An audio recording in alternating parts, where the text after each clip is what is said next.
the more pluralism comes into the church, the greater the level of toleration and the greater the possibility of visible unity, organizational and structural unity. However, there's always a price tag for that. And historically, the price tag has been doctrine.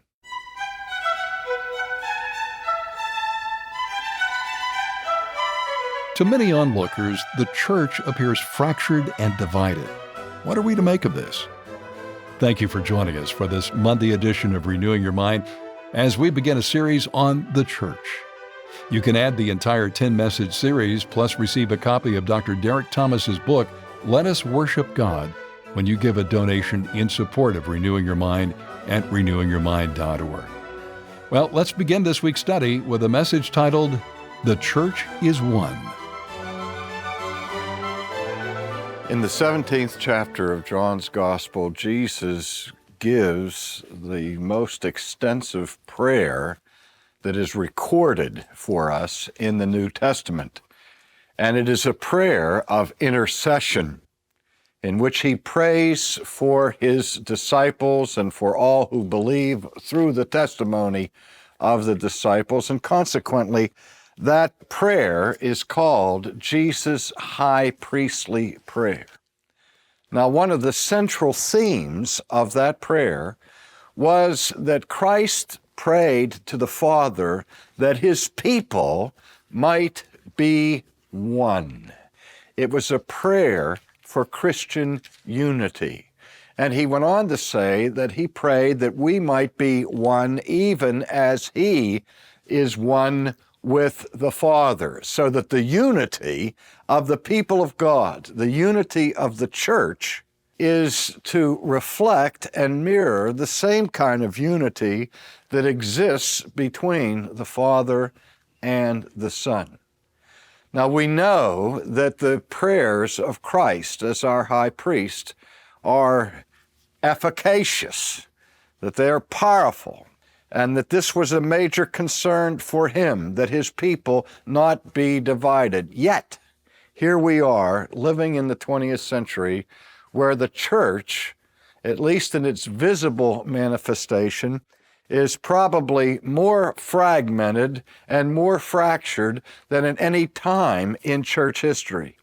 And so we've seen a crisis with the question, what is the church after all? And so what we're going to be doing in the next few days is looking at the biblical concept of the church, at least in some aspects of the church, which the New Testament refers to as the bride of Christ.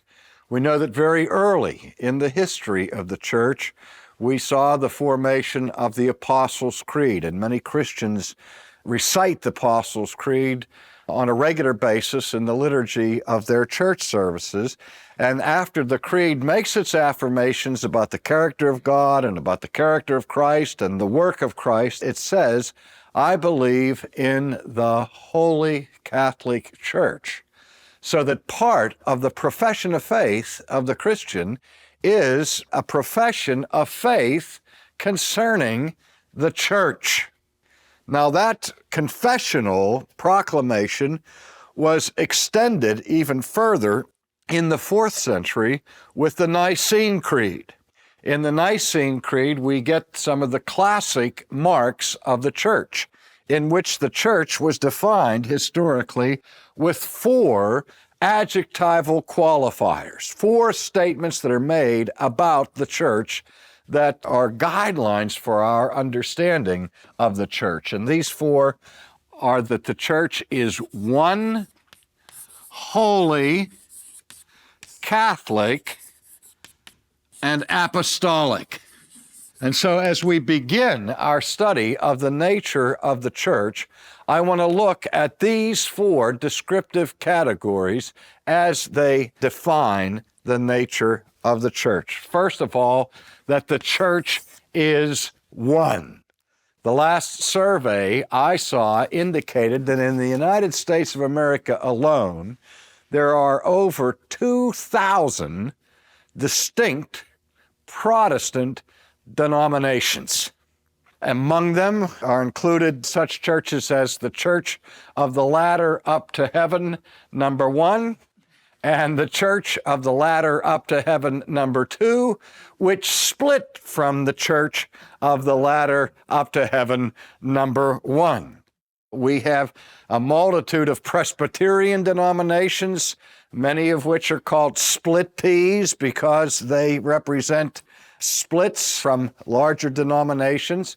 You have to know the alphabet to be able to incorporate the Baptist churches that abound, the GARB and all the rest, and we abbreviate these churches with their letters. It's also true of the Lutherans and so on. And so there's been something of a scandal to see this proliferation of denominations that mark the landscape of the church in America. And it's true not only in America, but around the world as well.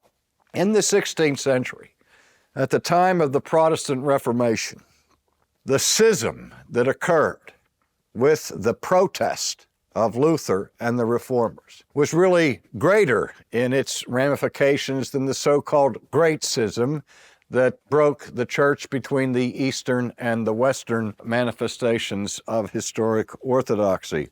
Because after the Reformation protest, we saw this proliferation of manifold denominations. One of the concerns that the Roman Catholic Church had in the 16th century with Luther was the concern that Luther's teaching would indeed inspire such fragmentation, particularly when Luther was advocating that the Bible be placed in the hands of the laity, and he insisted on what he called the right of private interpretation of Scripture for each individual Christian. Erasmus of Rotterdam challenged Luther about that and said to Luther that if you put the Bible in the hands of untrained laypersons who don't know the ancient languages and so on, and are not under some clearly defined ecclesiastical authority, a floodgate of iniquity will be opened.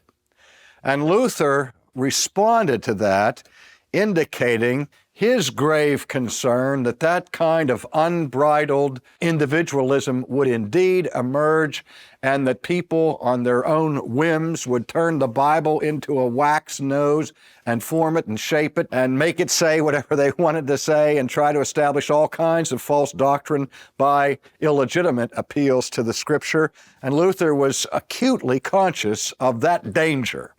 Nevertheless, he said that the Bible is so clear on the essential message of redemption, and that that message is so important to be put into the hands of the masses, that he would take the risk of all of this floodgate of iniquity to explode onto the church by turning the Bible loose to the people.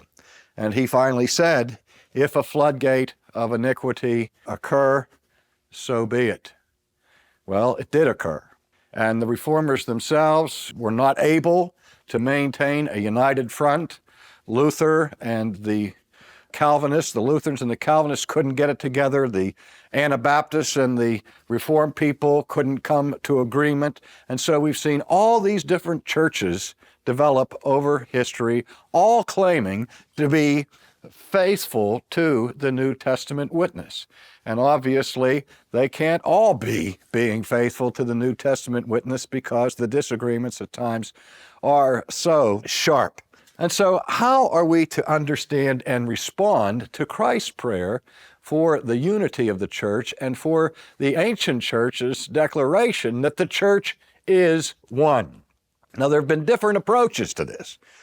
In the 20th century, we have seen what has been labeled as the ecumenical movement, which was an attempt through the World Council of Churches and other movements to move in the direction of forming or reforming these denominational splinter groups into one centralized ecclesiastical body. The whole goal of the ecumenical movement was to restore unity to the visible church.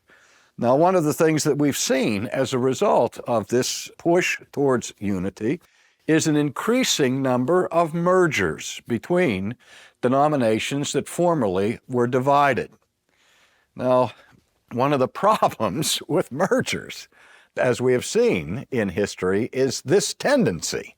Doesn't happen in every case, but the tendency is that every time two churches merge into one church, you end up with three churches, not just with one church, because the dissonant groups who oppose the merger have a tendency to not participate in the merger and continue a new denomination drawn from their past denomination, and that happens again and again. Now, another problem has emerged with respect to the drive for visible unity, and that is a development of an approach to doctrine, an approach to theology that is often called pluralism. We know the motto of the United States of America is E pluribus unum, which means from many one, recognizing that in our culture, people from all kinds of backgrounds, ethnic backgrounds, national backgrounds, religious backgrounds, came to the shores of the New World, and America became a melting pot for all of these different strands of cultures and traditions.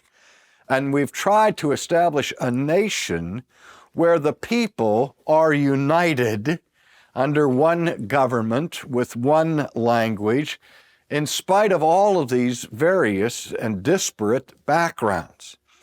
And pluralism, however, as an ism, seeks to be a structure or a philosophy that allows for a wide diversity of viewpoints and doctrines to coexist within a single body. And because so many doctrinal disputes have emerged within the structure of some churches, churches have tried to keep the peace of the church and the unity of the church, and yet at the same time accommodate differing views within the church. And so this principle of pluralism has been embraced in order to accommodate differing viewpoints. Now, the more pluralism comes into the church, the greater the level of toleration and the greater the possibility of visible unity, organizational and structural unity. However, there's always a price tag for that. And historically, the price tag has been doctrine, has been the confessional purity of the given churches. Now, you saw in the 16th century and in the 17th century, when the Protestant movement began, that the various groups, such as the Church of England, or the Presbyterians in Scotland, or the Baptists in various places, created what were called confessions. They were creedal statements that set forth the doctrines that were embraced and confessed by these particular churches. And in the main, what these confessional documents would indicate, such as the 39 Articles of the Church of England, or the Helvetic Confession, or the Belgic Confession, or the Scots Confession, all these different confessions, what they contained were, first of all, a reiteration of that body of doctrines that had passed down through the centuries, that had their roots in terms of historic expression in the so-called ecumenical councils of the first several centuries, like the Council of Nicaea, the Council of Chalcedon, the Council of Ephesus, the Council of Constantinople, and so on, where these Catholic doctrines were held in common among all Christians, such as the doctrine of the Trinity and the person and work of Christ, and so on. But then these confessions of the 16th and 17th century would then go beyond these points of Catholic doctrine and spell out, in many cases, in fine detail, the particular beliefs and views of these various denominations. And so for centuries, Protestantism was defined in terms of the individual church institutions confessionally, by virtue of that body of doctrine that was confessed by each organization. But in our day, part of the impact of the ecumenical movement is to kind of historicize or relativize these older confessions. And an attempt is made in some churches to broaden the confessional basis along the lines of pluralism in order to achieve the unity of the visible church.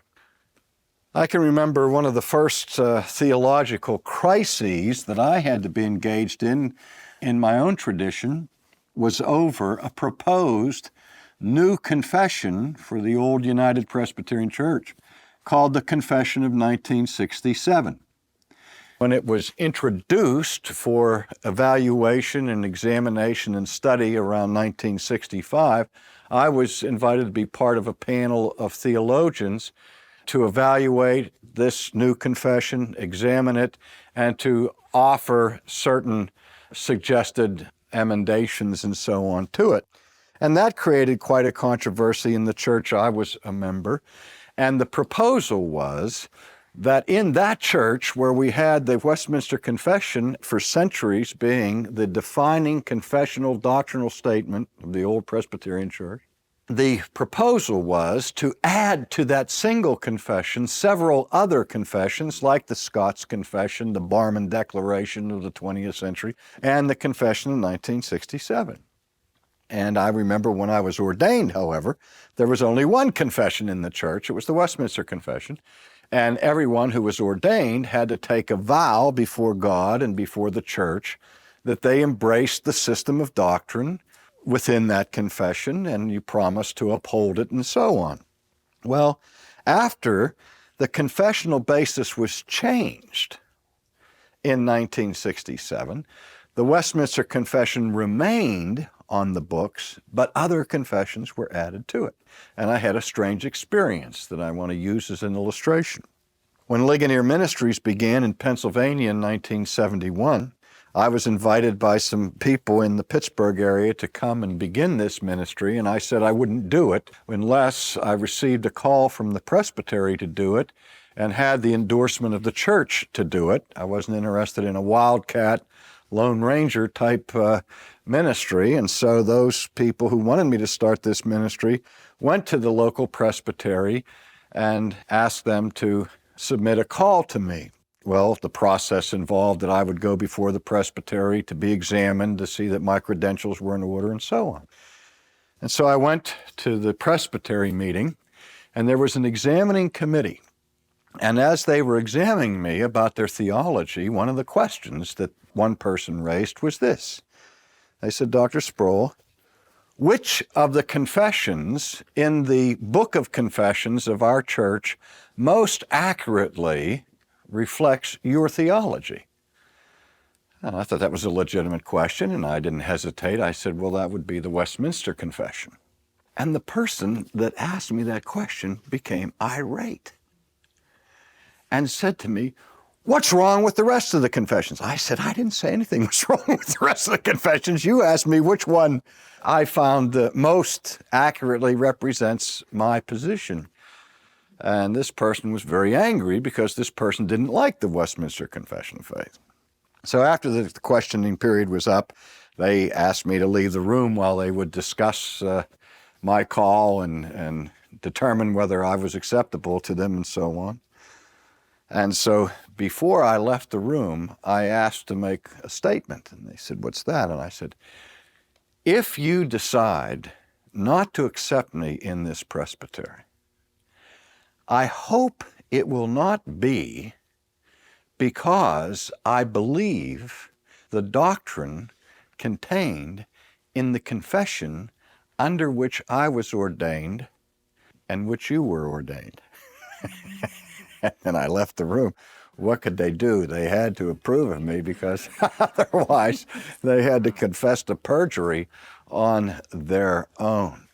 But it was an interesting experience for me because I saw what was happening with an attempts to keep confessions from the past that some people still believed in, but yet neutralize those confessions by adding other ones so that people wouldn't be bound by the historic views of the church. Now, that sort of thing that happened there has been proliferated widely in the church today, trying to get out from under the confessional basis of the past and to leave room within the church for a broad horizon to accommodate wide divergencies of beliefs. All of this in the cause of the visible unity of the church. If you are a part of a church, I'd like to ask you today why you belong to the church you belong to, or why do you go to the church to which you go? I've noticed, for example, that people have a tendency in this day and age to flit between denominations. And the tendency is to go where they like the pastor, or they like the preaching, or they like the music, or they like a particular program, and people feel comfortable moving from denomination to denomination, from church home to church home, and rarely do we find people paying attention to what the church believes. Now, when the church was called to unity in the New Testament, we remember that the Apostle Paul spoke of the unity of the church in these terms, that the church is to be united in that we have one Lord, one faith, and one baptism. That is, that the unity is not something that is merely superficial in terms of a unified organization or a unified methodology. But the first thing, it is a unified confession of faith in the person and work of Christ. And secondly, that the content of our faith is something we agree with. That's the place that we have fallen down, where the church's unity has been broken.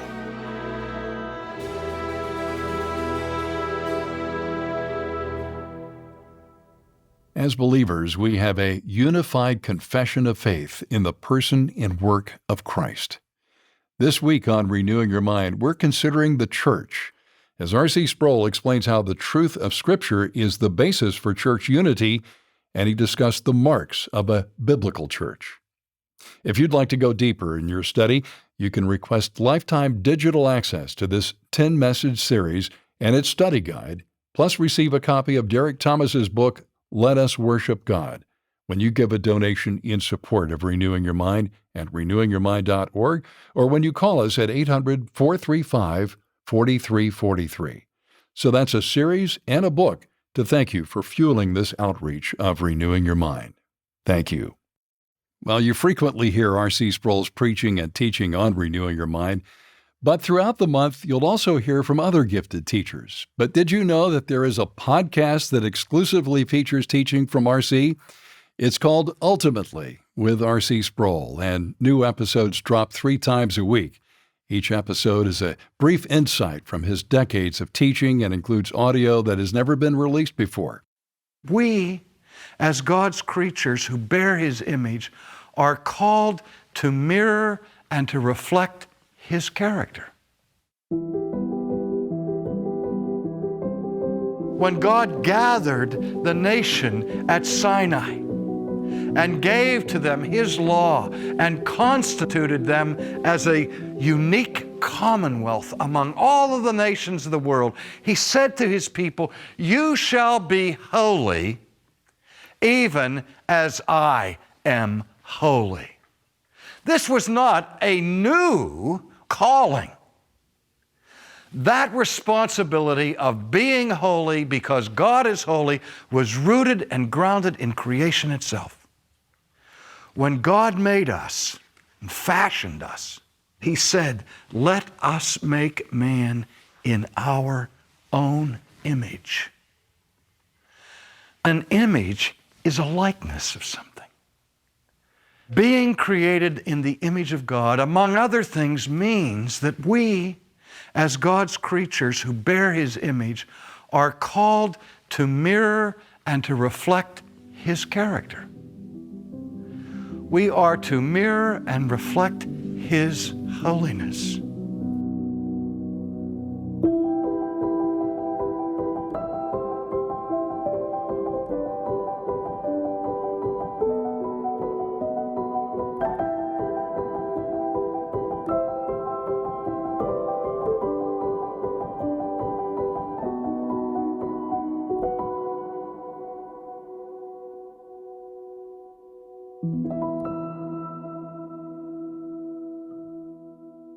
You can find Ultimately with R.C. Sproul and listen for free wherever you get your podcasts. Christians and the universal church are united in truth, and that's what R.C. Sproul will address tomorrow here on Renewing Your Mind.